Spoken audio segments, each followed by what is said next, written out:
Alright,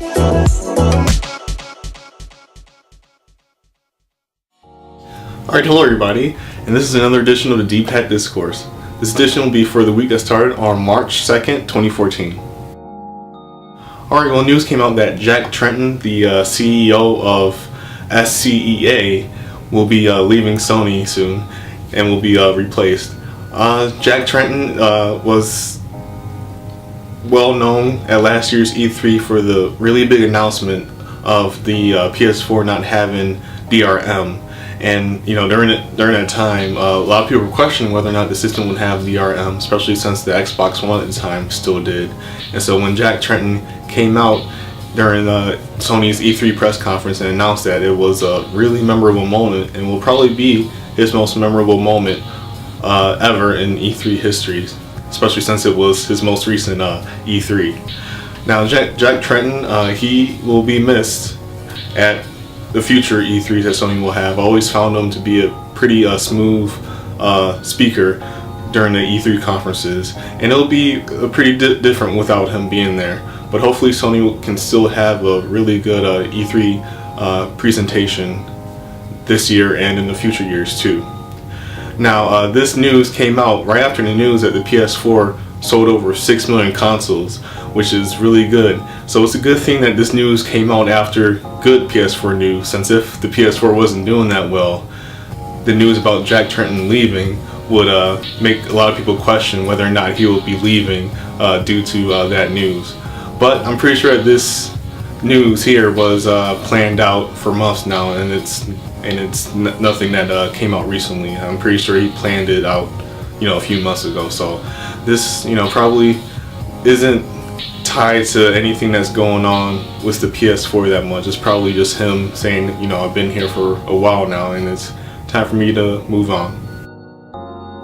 The new Batman game has been revealed this week. It's called Batman Arkham Knight, and I was expecting a new Batman game to come out, but I was wondering if it will be for multiple consoles, the new consoles as well as the older consoles, or just the new consoles. And this game will be made just for the new consoles, the PS4 and the Xbox One, and also the PC.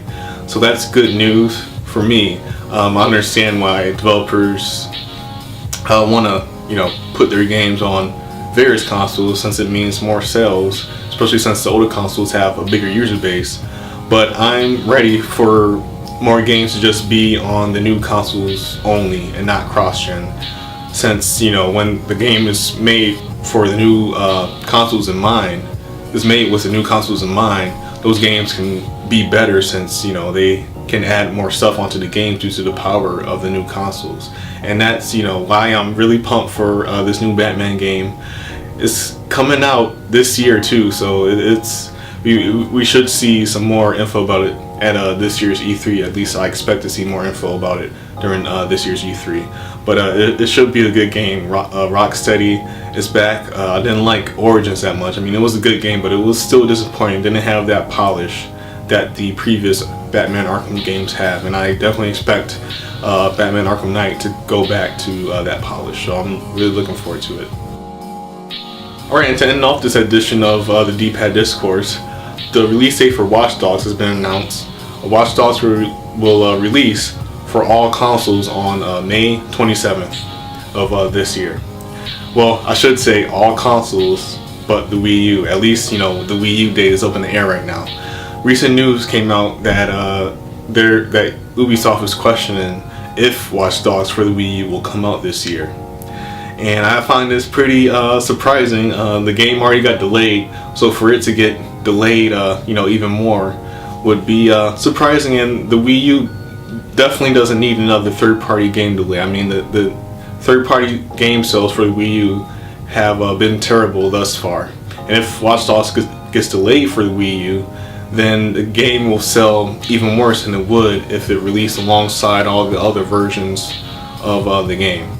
So hopefully it will release this year, because if it doesn't, then I can't see the game selling that well. I mean, people will either buy it for the other consoles they have, because not that many people only have Wii U and nothing else. I mean, people at least have a Wii U on top of the last gen consoles, the PS3 and the Xbox 360.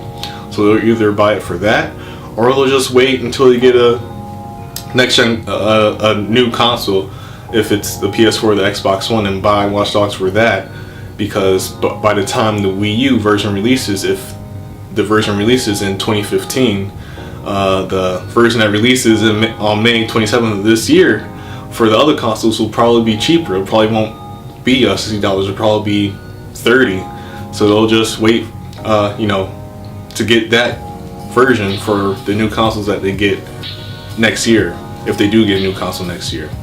So hopefully they'll release it, this year.